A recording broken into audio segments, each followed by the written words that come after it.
삶을 살면서도 정말 이렇게 하나님이 원하시는 그 기쁨과 평강과 소망으로 우리가 가득 차야 될 텐데 그렇지 못한 우리 크리스찬의 삶도 있는 것 같습니다. 오늘 이 말씀을 통해서 어떻게 하면 우리가 그런 하나님이 주기를 원하시고 하나님이 우리 심령들에 채워지기를 원하시는 그 기쁨과 평강이 우리 심령들에게 가득 채워질 수 있을지, 그래서 우리의 삶이 낭망이 아니요 날마다 소망 가운데 살아갈 수 있을지 그 원리를 우리가 좀 발견하고 우리의 삶 속에 적용할 수 있게 되기를 원합니다. 우리 그 믿음의 선배들의 삶 중에서 여러분들이 솔로몬 왕이라고 잘 알 거예요. 그런데 그 솔로몬 왕이 정말 그 선친 다윗 왕의 많은 그 하나님에게 받은 약속과 축복 가운데에 그가 왕을 아주 화려하게 정말 처음에는 잘 시작했죠. 그런데 이 솔로몬 왕이 이제 다 늙어서 인생을 정리하게 될 때에 그가 쓴 전도서라는 책을 보면은 그가 이런 고백을 하고 있는 걸 볼 수 있습니다. 그의 삶이 소망으로 가득 차고 기쁨으로 가득 찬 것이 아니라 전도서 12장 8절에 보니까 전도자가 가로되 하면서 이 전도자는 자기 자신 솔로몬 왕을 가리키는 말입니다. 전도자가 가로되 헛되고 헛되도다, 모든 것이 헛되도다. 이걸 영어 성경에 보면 meaningless, meaningless, everything is meaningless. 킹 제임스 버전에 보면 그거를 vanity of vanities, 정말 허무하고 공허하고 아무것도 남은 것이 없고 아무런 소망도 없고 아무런 의미도 없는 그의 인생이 되어버린 자신을 한탄하고 있는 모습을 볼 수 있어요. 왜 솔로몬 왕의 삶이 처음에는 그렇게 화려하고 모든 세상의 것을 다 가진 자로서 정말 그가 세상의 모든 부와 명예와 쾌락을 누리는 것 같았는데, 수많은 사람들의 부러움을 살 만한 그런 삶을 살았는데 그 사람의 인생의 결국이 이토록 비참하게 되었을까요? 정말 그분의 삶 가운데에 그분이 그러한 자기의 결국을 바라보면서 전도서 12장 1절에 보면은 이렇게 사람들에게 권면하고 있어요. 자기와 같은 인생 되지 말라는 그런 의미에서 이런 말을 합니다. 너는 청년의 때 곧 곤고한 날이 이르기 전, 나는 아무 낙이 없다고 할 때가 가깝기 전에 너의 창조자를 기억하라, 이런 말을 하고 있습니다. 이 솔로몬 왕이 잊어버렸던 것이 무엇일까요?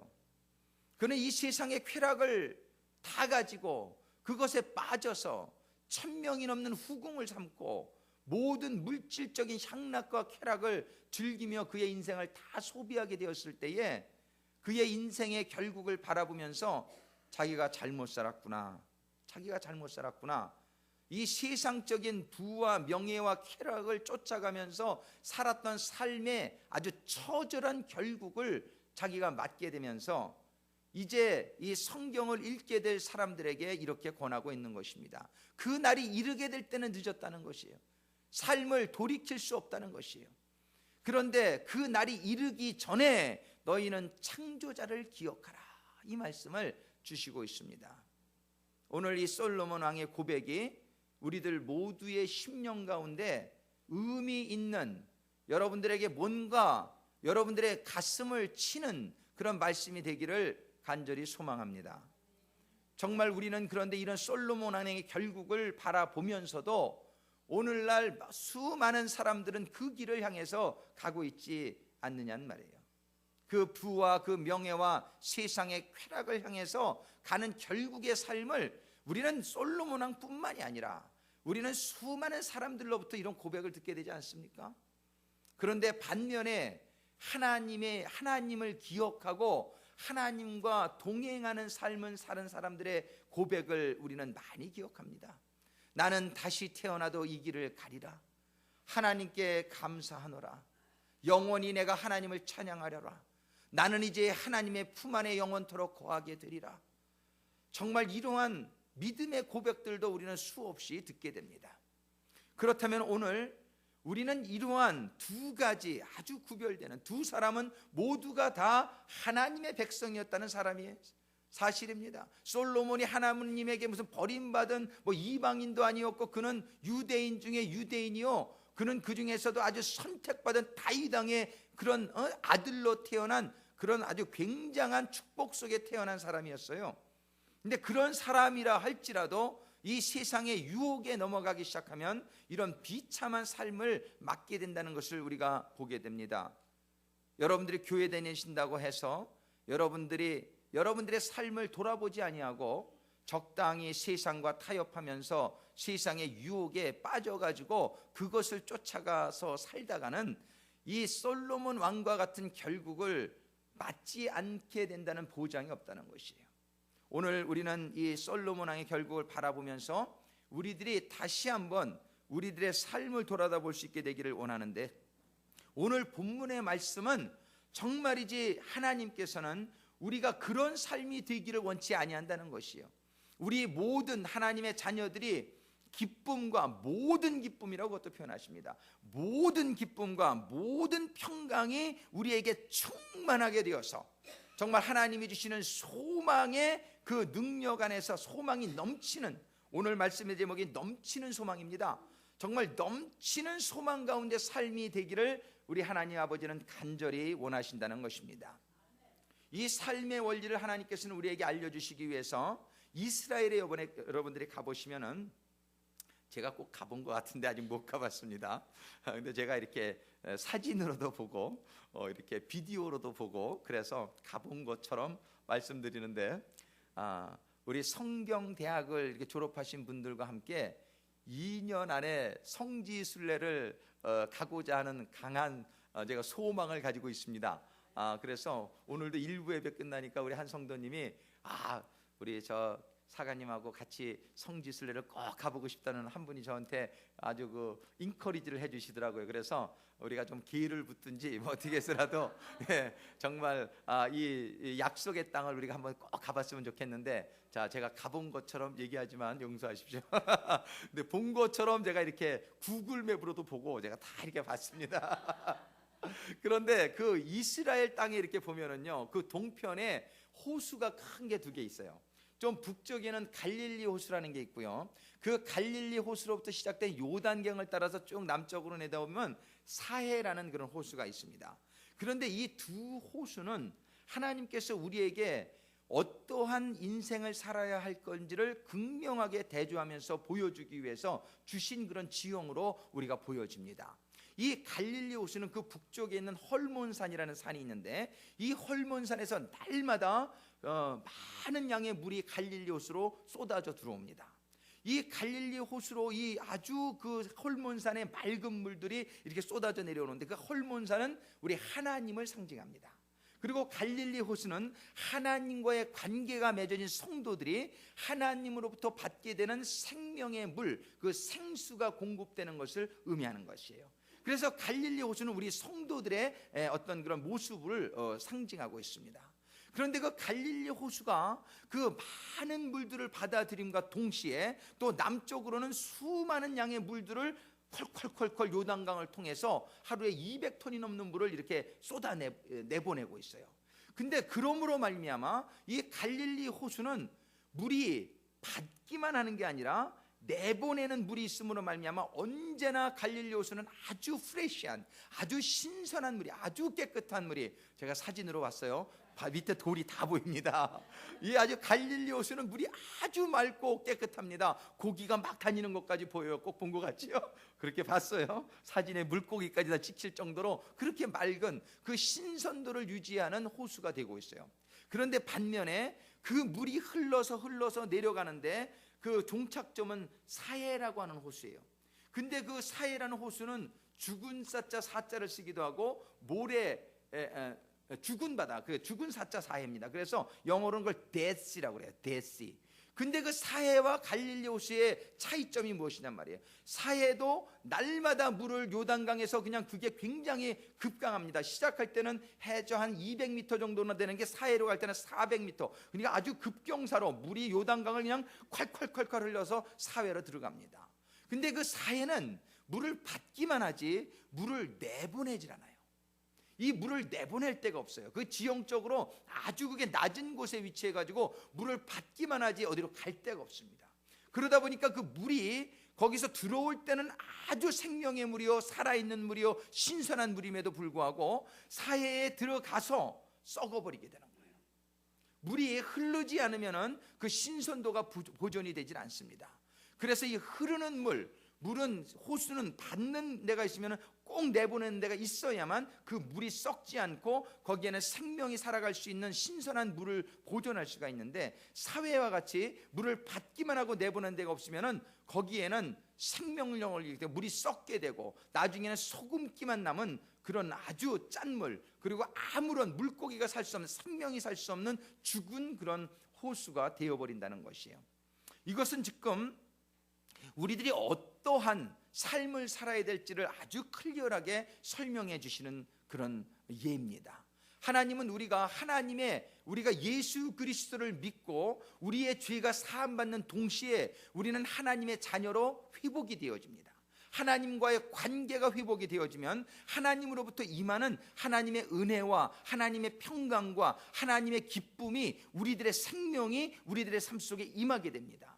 그런데 임하게 되었을 때에 갈릴리 호수와 같은 삶의 자세로 내가 받은 은혜를 열심히, 내가 받은 하나님의 그런 모든 공급해 주시는 생명의 능력, 모든 평강과 우리의 축복을 열심히 그 갈릴리 바다와 같이 계속 내보내는 사람은 그 생명력이 보존이 되지만, 그 생명의 물을 받기는 받는데 다른 사람들과 나누기를 싫어하고 자기 안에만 그것이 머물게 하는 그런 사람들의 삶은 사해와 같이 썩어져 버리고 생명의 능력이 전혀 없어지는 죽은 그런 호수가 되어버린다는 교훈을 주시고 있는 것이에요.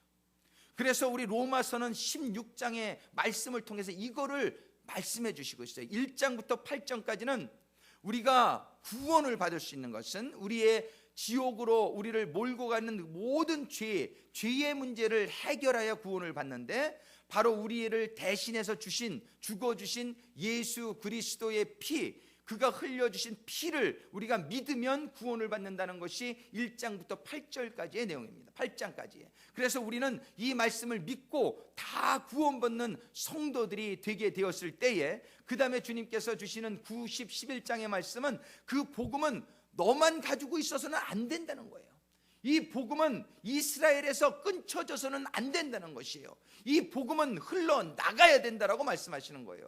그래서 이 복음은 모든 이방까지 흘러나가야 될 것을 9장부터 11장까지 말씀해 주시고, 이제 12장부터는 구체적으로 이 복음이, 하나님의 은혜가, 하나님의 생명이 나에게 임했는데 어떻게 하면 이거를 내보내는 것인지, 이거를 나가야 된다는 말씀을 11장까지 주시셨다면 12장부터는 구체적으로 우리가 받은 이 생명을 어떻게 내보내는지에 대해서 말씀해 주시고 있단 말이에요. 그래서 12장에서는 지난주에 우리가 본문의 말씀을 통해서 무엇을 보았느냐 말이에요. 너희들의 삶이 이제는 더 이상 너희의 자신을 위한 삶이 되지 말고 living sacrifice, 산 제물이 되라고 말씀하시잖아요. 산 제물이 되기 위해서 첫 번째 조건이 뭡니까? 제물이 되기 위해서는 거룩함을 받아야 된단 말이에요. 그래서 우리가 예수 그리스도를 믿고 그 피로 정결함을 받는, 구원을 받는 게 첫 번째 조건이고, 두 번째 조건은 옛사람이 죽어져야 된다는 거예요. 이 제물이 되기 위해서 잡지 않고 제물이 될 수는 없잖아요. 그래서 소나 양이나 옛날에 제물을 드릴 때에 전부 칼로다가 이렇게 죽일 때에 그 죽여져야지만 제물이 된단 말이에요. 그래서 두 번째 조건은 우리를 죽여야 된다. 우리의 옛사람이 죽어져야 된다. 옛사람 생각과 논리와 문화와 양식이 죽어져야 돼. 기법이, 이게 포기되어져야 된다라고 말씀하시는 거예요. 세 번째 단계는 무엇입니까? 우리가 죽어지고 제물이 바쳐질 때에 기억할 것은, 그 제물은, 죽어지는 양은 자기를 위해서 죽어지는 게 아니란 말이에요. 다른 사람들의 죄를 사함받기 위한 제물로 드려. 제물이라는 것은 자기를 위해 죽는 게 아니라 남을 위해서 죽는 것이다. 그래서 리빙 세크리파이스의 가장 말씀해 주시고자 하시는 그 요지는 무엇이냐면요, 우리의 삶이 정결함을 받고 죽어진 다음에는 남을 위해서 온전히 드려져야 되는 삶이 된다는 것이에요. 남을 위해서 살라는 것입니다. 남의 허물, 남의 잘못, 그거를 담당하는 삶이 리빙 세크리파이스의 삶이란 말이에요. 그러니까 남의 잘못을 가지고 판단하거나 그걸 정죄하지 말라는 것이에요. 그 죄가 나의 죄인 양, 예수께서 자신은 죄가 없었지만 모든 인류의 죄를 담당하고 십자가에 죽으셨듯이 그 죄를 내가 정죄하거나 판단하는 것이 아니라 그 죄를 내가 담당하라는 것입니다.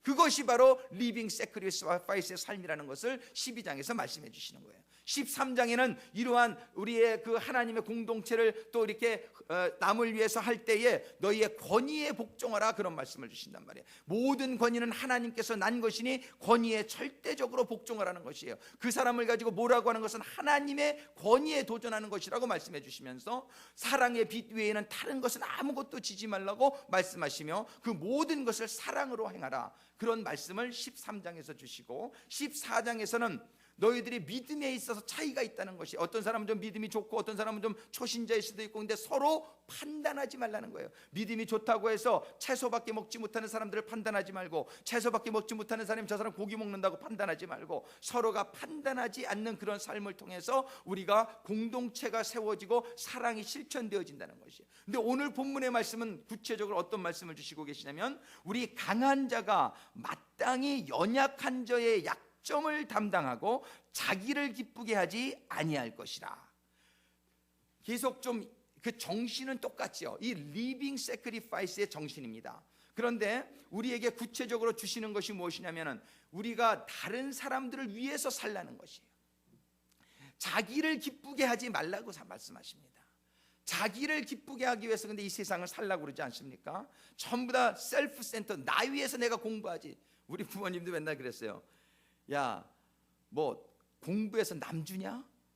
너 잘 먹고 너 잘 살라고 공부하라는 것이지, 이런 말을 어려서부터 듣고 왔단 말이에요. 그게 뭐냐면 자기 중심적인 그런 문화 가운데서 우리는 어렸을 때부터 공부해서 나 출세해서 나 잘 먹고 잘 살아야지, 우리는 이렇게 공부했어요. 그러니까 그런 정신이, 자기 중심적인 생각, 세상적인 생각이 우리에게는 가득 차 있는데, 오늘 본문의 말씀은 뭐라고 말씀하시냐면은 2절에 우리 각 사람이 이웃을 기쁘게 하되 자기 자신을 기쁘게 하지 말라면, 그러고 나서는 3절에 보니까 그리스도께서 자기를 기쁘게 하지 아니하셨나니, 그리스도께서는 자기를 기쁜 삶을 하고자 하는 삶을 살지 않았단 말이에요. 다른 사람들의 비방을, 3절 후반절에 보니까 주를 비방하는 자들의 비방이 내게 미쳤나이다 함과 같아요. 예수님은 모든 모욕과 모든 질시와 모든 비방 받을 만한 아무런 이유가 없으신 분이지만, 그 예수님은 다른 사람들을 위해서 모든 죄를 담당해 주시지 않았느냐는 것이에요. 그 예수님처럼 우리도 예수님 안에서 새로운 인생으로 태어난 하나님의 자녀가 됐으면은 이제 그동안 세상에서 가졌던 모든 생각과 논리와 문화를 버리지 않으면 안 된다는 것이에요. 세상은 다 자기를 위해서 기쁘게 살지만 그렇게 사는 삶은 하나님의 자녀의 삶이 아니라는 것입니다. 자기 중심적인 삶은 비록 예수를 믿었다 할지라도 그러한 삶은 흘러보내지 못하는 물 호수가 되어서 그 물은 썩어져 버리고, 생명이 있었지만, 생명의 물을 받지만 그 생명을 유지하지 못하는 삶이 될 수도 있다는 것이에요. 오늘 본문의 말씀은 우리에게 너무나 중요한 말씀입니다. 우리의 생명을 유지하기 위해서 너무나 중요한 말씀이에요. 우리에게 주신 하나님의 축복을 그 이상으로 콸콸 내보내라는 거예요. 그럴 때 하나님은 그 이상으로 더 채워주겠다는 원리, 이 원리를 우리가 깨달으라는 것입니다. 우리가 하나님의 주신 축복, 하나님의 주신 달란트, 하나님의 주신 건강, 하나님의 주신 물질, 여러분들이 움켜잡고 있으면 여러분들은 사해가 되어버린다는 사실을 잊지 않게 되기를 바랍니다. 여러분들이 오늘 주시는 이 교훈을 통해서 그거를 끊임없이 내보내라는, 그것을 남을 위해서 기쁘게 살라는 것이, 남을 위해서 살라는 것이, 그러면 우리는 더 기뻐진다는 것입니다. 우리는 더 기뻐진다는 것이에요. 이 원리가 여러분들에게 정말 오늘 마음속에 깨달아질 뿐만 아니라 여러분들의 생활 속에 적용으로 이어질 수 있기를 주님의 이름으로 축원합니다. 오늘 이 말씀을 주시면서 이 말씀, 이것은 바로 강한 자가 연약한 자의 약점을 담당하는 원리예요. 그것이 뭡니까? 내가 건강합니까? 좀 건강치 못한 사람을 가서 도와주라는 것이에요. 내가 좀 돈이 많습니까? 가난한 사람을 가서 도와주라는 것이에요. 정말 이 지난주 우리 선교 세미나에서도 우리 나순교 목사님이 그 가난한 자들을 가서 찾아봐야 될 것에 대해서 얼마나 강조를 했습니까? 바로 그 삶이 오늘 로마서 15장에서 실천하라고 주는 삶이에요. 저는 정말 올해 안에 우리가 선교지의 그 가난한 마을 하나를 어답트할 수 있게 되기를 간절히 소망합니다. 우리 정말 우리 선교 사역팀의 이제 주관으로 해서 그것을 방문할 수 있게 되기를 바라고, 우리가 이 미국이 아직도 그래도 얼마나 우리가 그래도 다른 데보다는 여유가 있고, 정말 우리는 음식이 얼마나 풍요하고 얼마나 그렇습니까? 선교지에 가면은 정말 하루에 한 끼, 그것도 우리가 먹는 고기 이런 게 먹는 게 아니라 정말 그 곡식 그거 몇 알 이렇게 해가지고서 먹는 데가 얼마나 많은지, 하루에 18억 명이 기아와 빈곤에 시달리고 있는 이 오늘의 현실이란 말이에요. 우리가 정말 이 나누는 것에 그동안 얼마나 부족했던가. 우리 구세군 교회는 그래 참 감사한 것은 이 나누는 것에 하나님이 일찍 감동을 주셔서 정말 구세군 교회는 쉘터도 많고 이렇게 여러 가지 회복소도 많고 얼마나 감사한지 몰라요. 그런데 우리가 아직도 부족하다는 것을 많이 느끼게 돼요. 정말 많이. 정말 지난 우리가 그 금요일 날도 나가서 비 오는데 샌드위치 이렇게 전해주는데, 지나가던 어떤 사람이 차를 세우고 저한테 막 이러면서, 내가 셀베이션 알미에 많은 헌금을 하는 사람인데, 도네이션 하는 사람인데 내가 너무 기쁘다 그러면서 저한테 막 이러면서 가는데 얼마나 감사한지. 그냥 다른 교회들이 너무너무 많이 안 하니까 구세군 교회가 사실은 많이 하는 거 아니에요. 제가 볼 때는 더 해야 돼요. 더 해야 되지만 그나마 다른 그런 모든 교회들의 모범이 되어지고 귀감이 되어져서 이 앙케이트 조사를 하면 단연 1등입니다. 이 개신교에서 이 구세군 교회는 얼마나 많은 사람들이 그래도 인정하고 이렇게 정평해, 얼마나 좀. 그래서 제가 요번에 이제 영어로 우리가 올 네이션 처치로 이제 곧 어프로브가 나게 되는데, 간판할 때 올 네이션 처치만 하려고 그랬는데 더 셀베이션 알미를 좀 크게 위에다 붙여야 되겠다 그런 생각이 들었어요. 그러니까 많은 사람들이 우리 셀베이션 알미에 대해서, 어제도 우리가 전도팀이 이 뒷마을을 한 3-40집을 쭉 방문을 하는데요, 가는 데마다 I am from the Salvation Army Church down the street. 그러면 Salvation Army, nobody really have any bad feeling with the Salvation Army. 정말 우리 구세군에 대해서 사람들이 얼마나 이렇게 마음을 다 이렇게 열고 있는지. 제가 어제 전도할 때마다 예를 들어서 일반 교회에서 왔다 그러면 이러고 말았을 텐데, I'm from the Salvation Army Church down the street. 그러니까는 집집마다 문을 열어주고서는 얼마나 반겨주고 그러냐고 그러면서 다 받더라고요. 그래서 야, 우리 구세군은 이렇게 좀 좋구나, 이 네임 브랜드가 이게 참 좋구나, 이거를 더 사용해야 되겠다, 그런 생각을 많이 하게 됐어요. 왜 그런 소리를 듣습니까? 왜 구세군 교회가 이 물질적으로 축복받습니까? 개신교에서 구세군이 제일 부자입니다.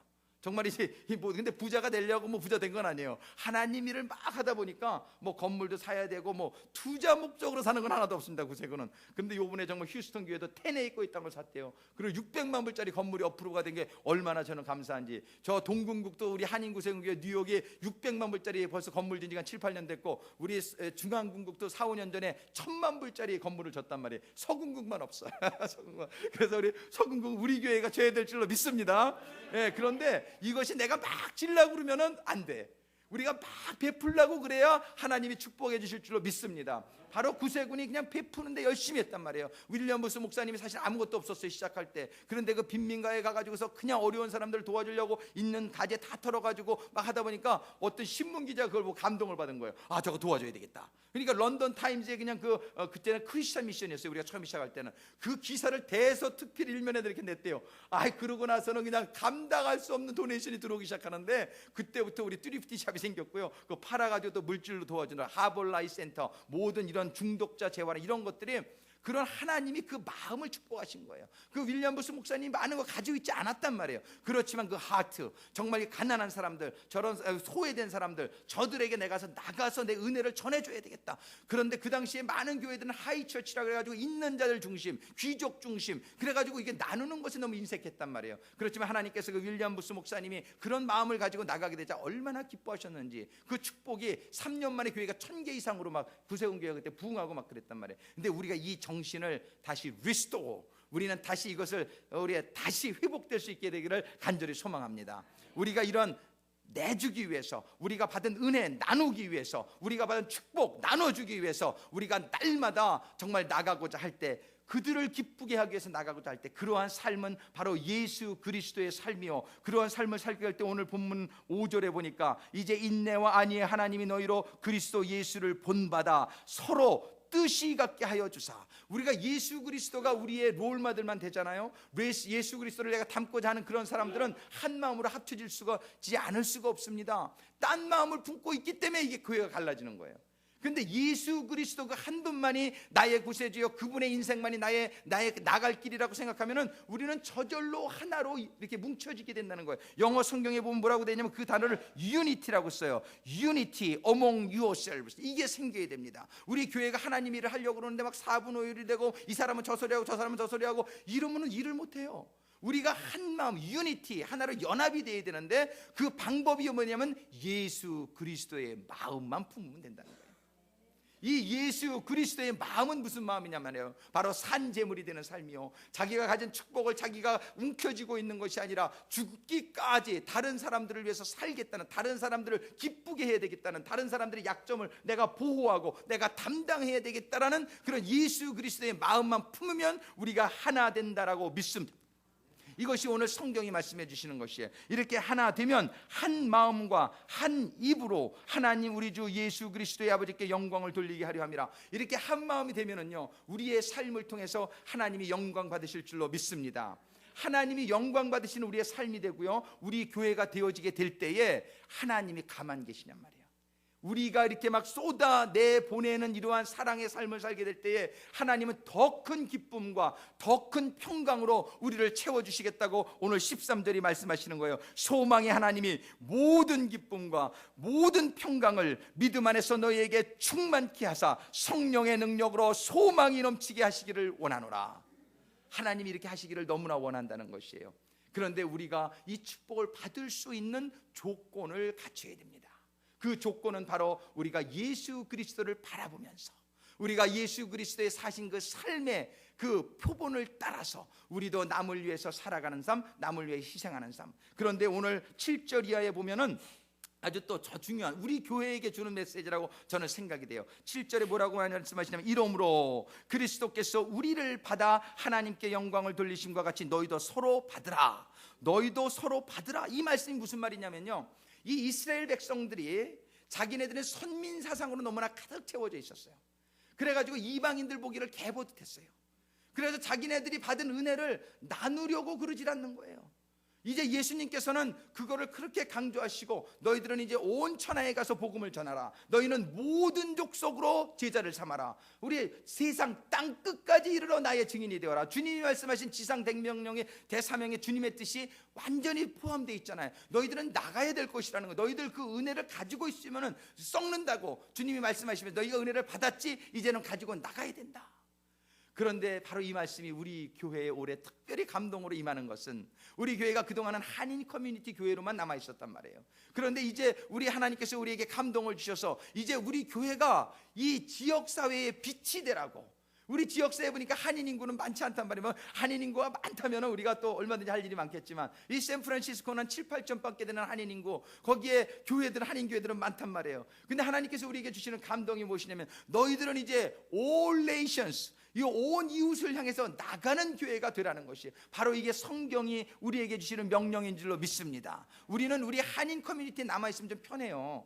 문화적으로도 갈등도 별로 없고 그냥 좀 이렇게 편안하게 우리가 신앙생활 할 수 있습니다. 근데 하나님의 뜻은 그렇지 않습니다. 너희들은 너의 컴포트존, 너의 편안한 그 지경에 안주해서는 안 된다는 거예요. 그러다가 그냥 썩 눈물이 되어버릴 수 있다는 것이에요. 그 overcome your comfort zone, 이 컴포트존을 우리가 나가서 우리가 많은 사람들에게 나가서 증인이 되라는 하나님의 이 사명을 우리 교회에 특별히 올해 감동을 주셔서 이제 저희 교회는 코리안자를 뗍니다. 우리 교회 이름에서 구색은 상황교회, 한국말에는 한인자가 없지만 영어에는 있습니다. 코리안코예요. 코리안코인데 우리가 이 코리안자를 떼고 우리가 좀 더 이제 정말 주님께서 땅끝까지 나가고 모든 족속으로 제자를 삼으라는 그 하나님의 명령을 받아서 정말 이제 우리가 나갈 수 있는 그런 한 해가 되기를 바래요. 그런데 걱정이 되는 게 있단 말이에요. 이제 우리가 지금은 9시 예배가 이제 9시 반으로 바뀌고 이제 많은 분들을 이렇게 초대하게 될 텐데 지금은 사람이 별로 없으니까 별로 불편한 점이 별로 없어 아직은.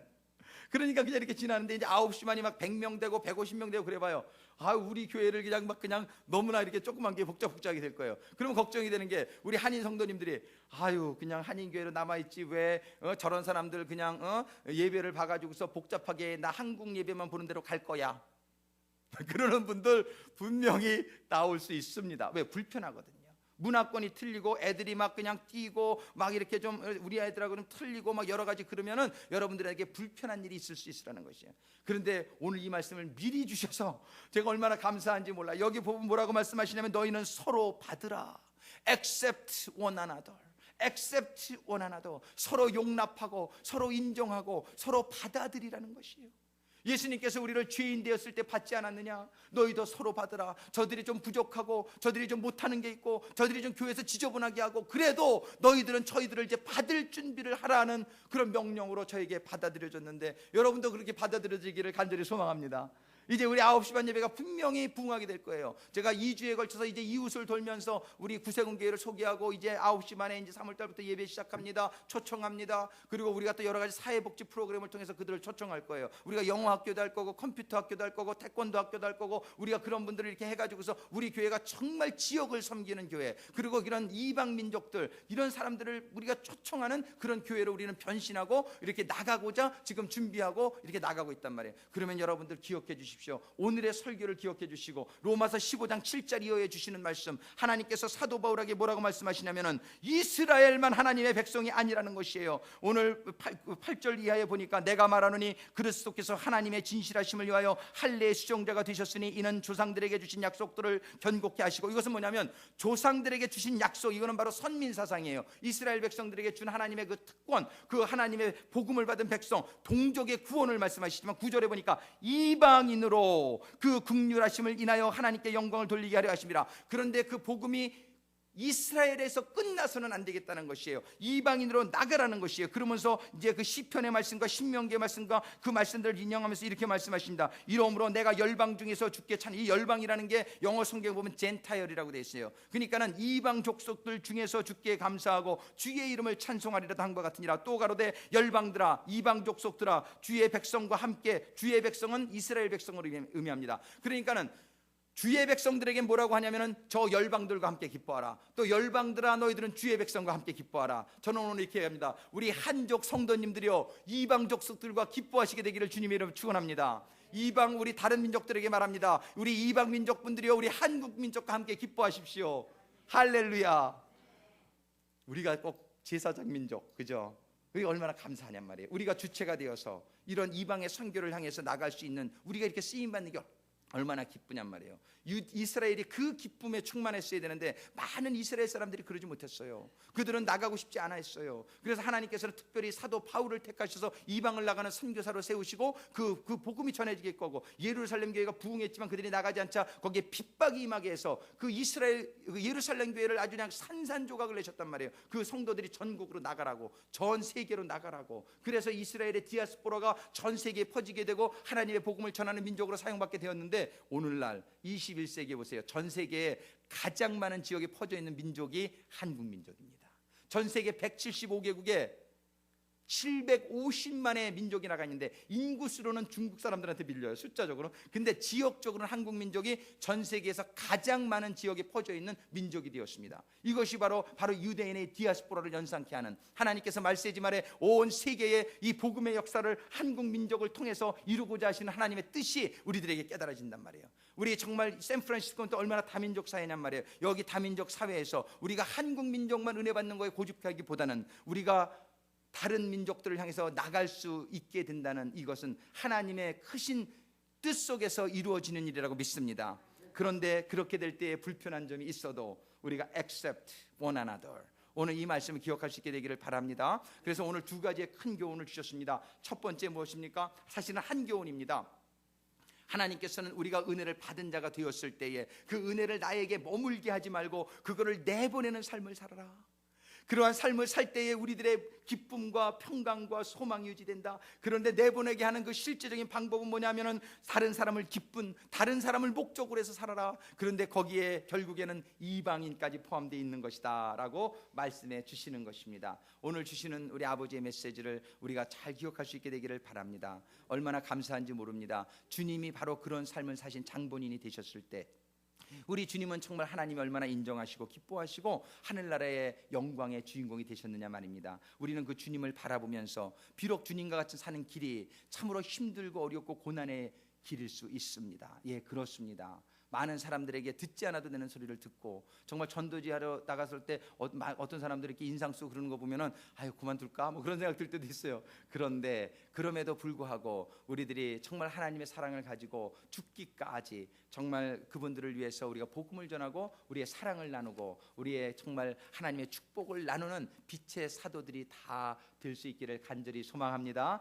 그런 성도들이 되시고 그런 교회가 되어질 때 우리 교회는, 우리 성도님들은 아무리 세상이 어렵고 힘들다 하더라도 하나님이 주시는 모든 기쁨과 모든 평강과 모든 소망이 넘치는 축복이 임하게 될 줄로 믿습니다. 기도하시겠습니다. 사랑의 아버지 하나님, 참으로 감사합니다. 오늘 로마서 15장의 말씀을 통해서 참으로 저희들이 하나님께 받은 이 은혜, 그 은혜를 우리만 가지고 있는 것이 아니라 갈릴리 호수가 물을 콸콸 내보내듯이 저희들도 우리의 받은 은혜를 나누는 삶이 되어야 될 것을 다시 한번 말씀해 주시며, 이것이 확장되어 우리 한 민족뿐만이 아니라 이 주변의 모든 민족들에게 그 축복이 전해지는 데에 우리가 쓰임받게 돼야 된다라는 아버지 하나님의 말씀을 저희들에게 주심에 감사를 드립니다. 아버지 하나님, 오늘 주신 말씀들이 우리 성도들의 심령과 우리 교회에 이제로부터 영원토록 주여 남아있게 하여 주시옵소서. 우리 성령님의 능력으로 이 말씀이 늘 기억나게 하시며 이러한 삶을 사신 주님을 바라보며 한 걸음씩 천국을 향해서 걸어가는